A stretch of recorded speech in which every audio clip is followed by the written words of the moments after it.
Na semana passada, a gente começou uma pergunta, né? A gente está no capítulo da mediunidade do autodescobrimento. Mas a gente leu praticamente só a pergunta e depois um ou dois parágrafos da resposta do Espírito Carlos. E depois a gente entrou num bate-papo que se prolongou praticamente durante todo o tempo.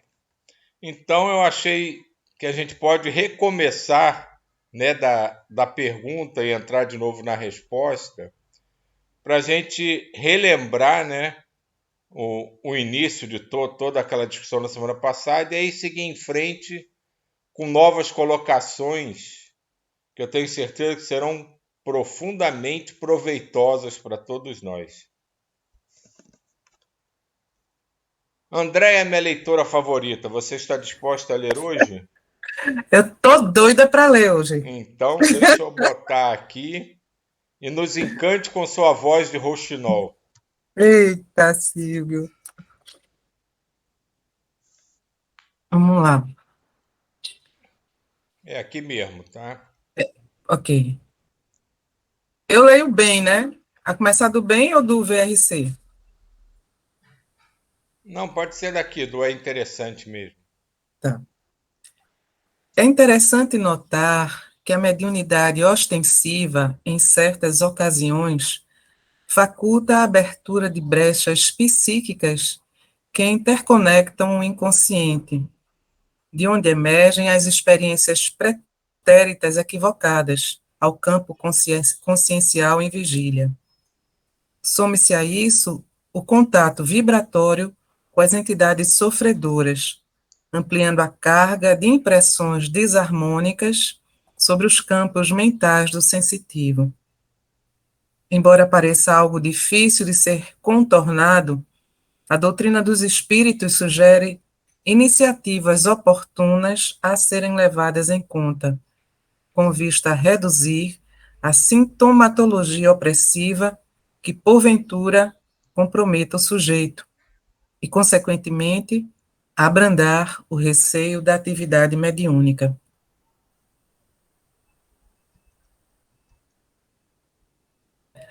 No nosso modo de ver, tais resoluções incluem o estudo continuado, a prece habitual, o exercício criterioso da faculdade e a confiança irrestrita depositada na ação protetora dos benfeitores espirituais. Que outras opções os médios devem considerar? Já tem um monte de coisa, né? Mas vamos lá. Aí Carlos diz: ora, esses problemas acontecem em decorrência do egoísmo que nutrimos ao longo da jornada. Desvencilharmos-nos do desvencilharmos-nos do passado comprometedor é percorrer o caminho de um futuro incerto ou de certas decisões que nos trazem dor. Por isso, preferimos escolher uma situação sofrida, porém conhecida, a experimentar uma nova carga de sofrimento. Seguindo a linha desse raciocínio, inferimos que os médios ostensivos devem melhor refletir sobre as próprias decisões e optar por novas trilhas iluminativas, restringindo o receio do incômodo ocasionado pela aproximação momentânea dos espíritos sofredores. Por outro lado, a mediunidade praticada para o bem oferece ao médium a segurança da assistência dos bons espíritos, a fim de que ele enfrente com equilíbrio duas situações habituais: as dificuldades das interações mento-afetivas com os desencarnados e a imersão para a consciência de superfície das decisões equivocadas do passado.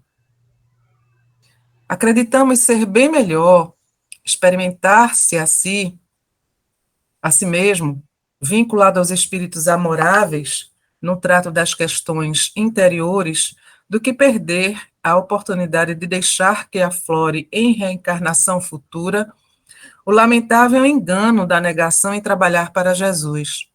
Certamente a decisão é pessoal e intransferível, Todavia, não se tome como verdade única as palavras aqui veiculadas a respeito da iluminação por intermédio do exercício mediúnico. Há sempre diversos caminhos produtivos a serem palmilhados no transcurso das encarnações sucessivas. Não olvidemos que, em qualquer circunstância, Jesus sempre espera por nossa colaboração. Andréia, Oi. deixa eu só fazer um comentário aqui também breve. Eita, falta ali. Isso. Quando fala aqui sobre o aspecto do médium no seu trabalho, e quando coloca aqui para não tomar como verdade única as palavras aqui vinculadas, né? E aí ele vem no próxima frase: há sempre diversos caminhos produtivos a serem palmilhados no transcurso das reencarnações sucessivas. Então, é aquela ideia de que a reencarnação, ela tem uma programação, mas essa programação, ela é muito flexível, né? O importante é que a pessoa, ela esteja em sintonia com o mundo maior para estar entendendo o chamado e, e seguir o caminho junto com eles, mas que não há aquela coisa assim pétrea, falar assim, ó, tem que ser por aqui. Não, né? Então, acontece muito de pessoas na reencarnação, os próprios mentores, eles reprogramarem qual vai ser o destino reencarnatório daquela pessoa, o seu trabalho, sempre procurando a melhor eficiência. Então, é um ponto que às vezes a gente fica achando, poxa vida, eu não estou fazendo o que me programei antes de reencarnar. Esse trabalho vai sendo construído, é claro que tem uma programação, mas ela vai sendo construída de acordo com o próprio progresso da pessoa. E aí me lembra a gente que tem contato com estudantes e às vezes vai fazer trabalhos com ele de pesquisa. É impressionante como o trabalho de pesquisa, ele acontece completamente de acordo com o estudante, né? Tem uns que eles se aprofundam e começam a seguir caminhos muito além do que foi programado inicialmente. Ele tem uma tamanha uma avidez em conhecer e se aprofundar, e a gente segue caminhos muito profundos. Enquanto outros não. A gente pensa assim em um trabalho, conversa com ele, mas ele não está tão interessado, de maneira que o trabalho vai sendo feito, aquela coisa bem aquém do que tinha se programado. Então, eu acredito que é muito assim, de acordo com o, a pessoa, os mentores, eles vão dando mais ou menos e tudo vai sendo reprogramado, reestruturado. E nesse ponto aqui, né, que tu ressaltou, né, não se tome como verdade única as palavras aqui vinculadas. Isso é de uma importância assim imensa, que é muito comum, principalmente grupos pequenos, quando estão ligados a algum médio que tem possibilidade de comunicação, se ligarem de tal forma aquelas comunicações que aquilo passam a ser as leis dentro daquele grupo. Isso é muito comum de acontecer. Então, a gente tem que estar sempre com cuidado e ver o teor das comunicações, ver o significado real daquilo, se está de acordo com as outras comunicações. E tem um aspecto da comunicação mediúnica que eu sempre ressalto, e eu sei que isso incomoda algumas pessoas. Tem muitas pessoas que se deslumbram muito com a parte de fenômenos, né, da doutrina espírita. Acham o máximo qualquer tipo de fenômeno.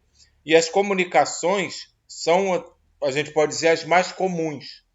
Então as pessoas passam a achar que comunicação, que lindo, essa reunião é maravilhosa, tem comunicação. Só que se a gente parar para pensar um pouquinho, o Ismael vai entender rapidinho o que eu vou dizer, por ser professor, e tem outros professores aqui no grupo que eu sei, quando você tem um aluno que você tem que estar constantemente chamando a atenção dele, lembrando a ele de alguma coisa que ele tem que fazer, tá toda hora falando com ele, é sinal que alguma coisa ali não está funcionando bem. E por outro lado, quando tem aquele aluno que você vê que está entendendo, que está fazendo o que você esperava dele, você não vai toda hora nele para ver se ele está fazendo. Você já compreendeu que ele entendeu o que você queria e está fazendo. E você meio que larga ele de lado.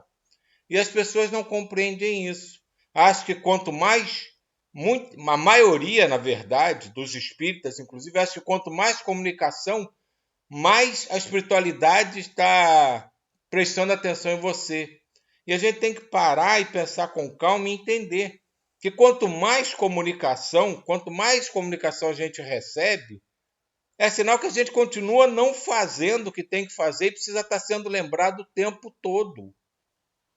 Então, eu adoraria não receber mais nenhuma comunicação espiritual, porque era sinal que eu finalmente aprendi, eles não precisam me lembrar de mais nada.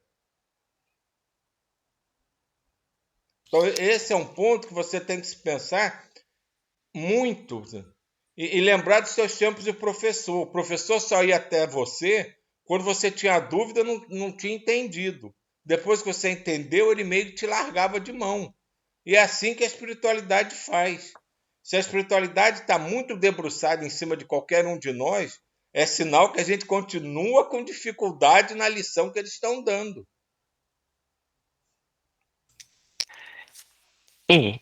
Eu acho que isso acontece, mas eu como professor, aqueles bons estudantes, na verdade, é o que eu mais converso, é o que eu mais dialogo, é o que eu mais coloco novos pontos, porque eu sei que são melhores aproveitados. E eu acredito que isso acontece, eu acho que cada trabalho ele tem a sua característica própria, né? Tem trabalhos que têm comunicação exatamente não porque o grupo mais precisa, é porque eles mais sabem dar frutos daquelas comunicações. Mas acontece isso também, Silvio, acontece, eu acredito que isso acontece, mas vem muito da característica de cada grupo, né? A gente que, o Silvio também, que já tem muito contato com esse aspecto, sabe que cada grupo se organiza de uma determinada forma, né? O próprio trabalho do Lacerda, eu trabalho com meu pai, era sempre com um mentor incorporado. E ali havia uma troca, uma comunicação espetacular, fora de série. A gente estava sempre se reorganizando com as informações, com os casos. Então eu vejo que também tem muito essa característica de como que cada grupo ele tá organizado, né? É mais ou menos assim que eu vejo. Peraí. Normalmente os trabalhos mediúnicos funcionam assim, né? O mentor vai orientando, às vezes até orienta direto. Eu trabalhei muito assim. Eu tô mais colocando isso aqui daquele ponto das pessoas que se deslumbram demais com, com os fenômenos, inclusive com as comunicações. E no dia que não tem comunicação, passa a achar que a reunião não prestou, porque não teve comunicação hoje, então a reunião foi fraca, não funcionou, não estava bem preparada. É mais nesse sentido. Vou continuar, então. Apesar de enfatizarmos a importância do autodescobrimento por meio da vivência mediúnica, o médium não percebe os equívocos de outrora apenas pelo descortinar vibracional oferecido pela mediunidade. Ele também experimenta as alegrias provenientes daquilo que o amor construiu e que se converteu em alicerce sólido. Espera aí que sumiu aqui tudo aqui. Uhum. Deixa eu me achar aqui de novo que eu me perdi. O que houve aqui? Fui sabotado. Espera aí.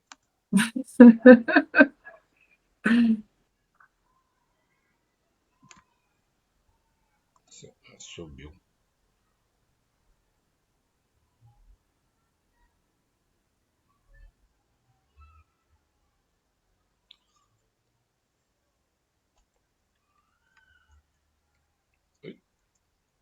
Prontinho. É aí, Silvio. Pronto, Joel.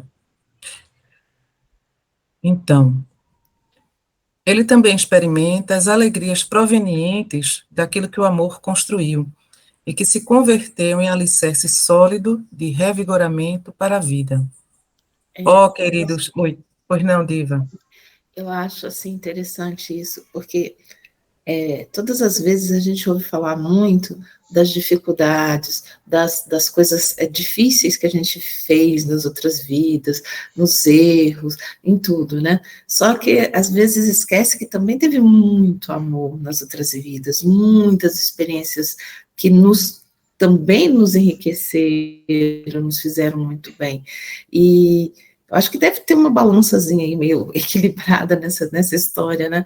Porque às vezes, assim, reforçam tanto as dificuldades, né? Reforçam tanto os momentos difíceis, né? A coisa é que e me parece que às vezes esquece essa parte dos amores, das coisas boas, né? Das outras vidas, que elas também fazem tanto parte, né? E eu acho que deve, não sei, aí eu já não sei, né? Deve também isso, e aí tá falando, né? Contribuir muito na hora, né? Da mediunidade, dessas coisas assim também, não?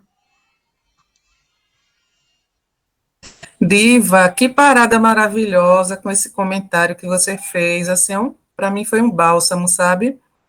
Porque eu acho que isso alimenta também a confiança na jornada, né? Que não é só de erros, ou que aqui é um purgatório, que a gente vem para, né, tá aqui purgando tudo que houve de errado, mas caramba, quando a gente vincula isso à jornada de amor e de desenvolvimento, sem tanto pesar, mas ao mesmo tempo com responsabilidade, muito bom. Amei a parada que você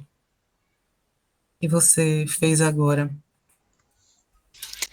E um ponto também nessa questão que a Diva colocou, né, dessas vivências que nós temos, e já que a gente está no dia do mentomagnetismo, e algo que já foi apresentado aqui no texto, sobre o campo consciência alerta, né, que é essa memória que nós temos, todos os seres têm, que é o armazenamento daquelas vivências mais queridas, de mais alta frequência, que a pessoa, no seu caminho evolutivo, ela vivenciou, com as ligações dos seres que a gente mais teve progressos espirituais, evolutivos, e ali fica vibrando essa alta frequência.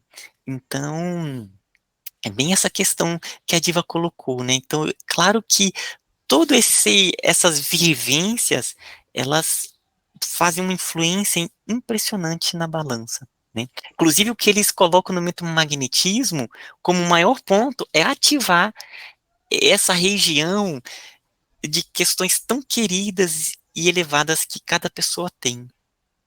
Então, eu me lembrei muito disso quando a Diva colocou esse comentário. Eu acho que isso que a Diva colocou é o fato que a gente ainda vê, né, no nosso dia a dia, né, como as pessoas ainda se interessam mais pelas desgraças, pelo lado negativo da vida, do que pelas coisas boas, né? Você bota uma notícia com desgraça, todo mundo para olhar. Bota uma notícia com alguma do padre Lancelotti, por exemplo, todo mundo dá as costas e vai embora, não é interessante. Acho que a mesma coisa deve acontecer com a gente. A gente só lembra do que está errado para consertar e esquece que a gente também já deve ter acertado um monte de vezes, né?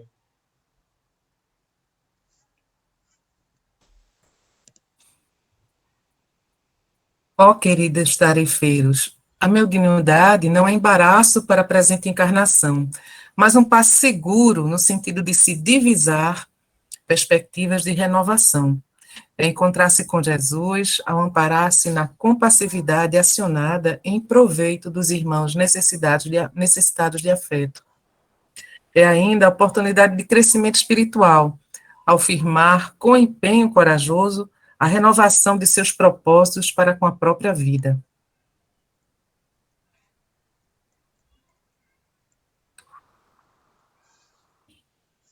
Comentário. O benfeitor espiritual Carlos é experiente biopsicólogo, acostumado a lidar com os conflitos da psique humana. Por isso, as suas considerações calam profundamente em nossas almas. Neste capítulo, é bastante significativo o seu alerta em relação ao receio infundado, às vezes doentio, de alguns contra a faculdade que lhes permitiria o contato mais fluente com os habitantes dos planos invisíveis. Obviamente, o intercâmbio mediúnico não oferece a precisão matemática de resultados incontestes. Os desafios se sucedem de acordo com a capacidade individual de enfrentá-los, mas nada que se torne inviável ao tarefeiro em ação no front terreno.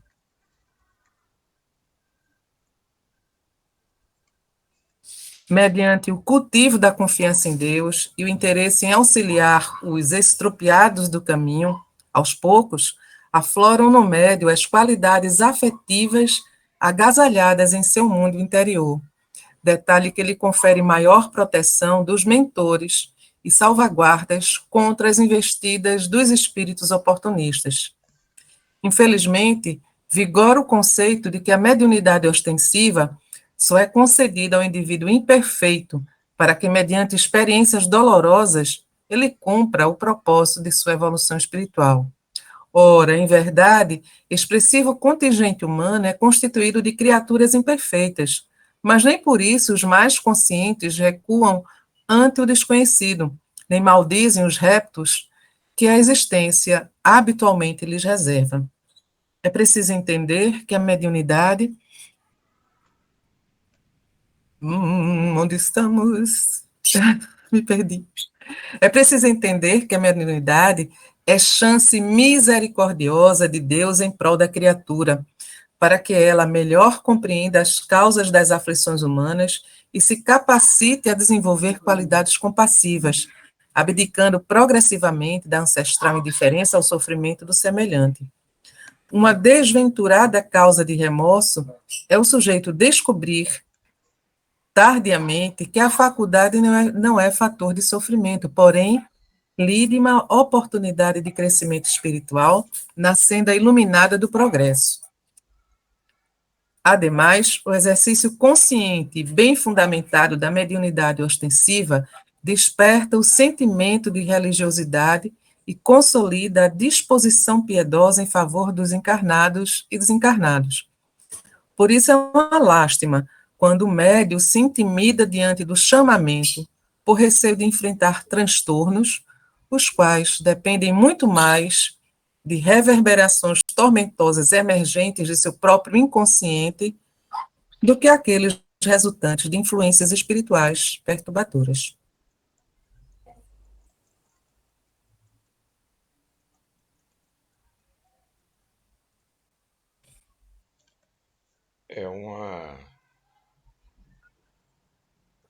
São colocações bem interessantes, né? Que ele bota, né, nas conclusões dele, né? E uma coisa que sempre me chamou a atenção, que ele falou ali, né? Que realmente, eu não sei por que se tinha essa ideia, que o médium ostensivo era um ser altamente devedor de tudo que ele... Parecia que ele só tinha feito coisa errada. Que a mediunidade era o castigo para ele pagar todos os erros dele, né? Isso é uma ideia que... Eu não frequento mais casas espíritas há muito tempo, mas não sei se ainda é um conceito tão fortemente difundido. Mas eu sei que há 20, 30 anos atrás, realmente o pessoal pensava nisso. E você achava isso em muitos livros até. Que um médium ostensivo, aquele médium que a gente considera fantástico, era, na verdade, um pagador de dívidas. Que ele vinha de uma vida totalmente errada e, como castigo, ele tinha que vir médium para tentar consertar um pouco dos erros dele. Graças a Deus, essa visão está se modificando. E a gente está aprendendo que, na verdade, muitos desses médiuns são verdadeiros missionários que aceitam um trabalho que a gente não tem competência de compreender, da grandiosidade que eles têm, do envolvimento que eles têm com tantos irmãos sofredores, a níveis que a gente não pode nem imaginar. E como poderia ser um ato de amor, de dedicação tão grande, ser um castigo para você rever os seus atos errados do passado. Né? Tem que ter muito amor para ser um Chico, para ser um Divaldo e tantos outros. Tem que ter muito, mas muito amor em si para aceitar uma missão dessa.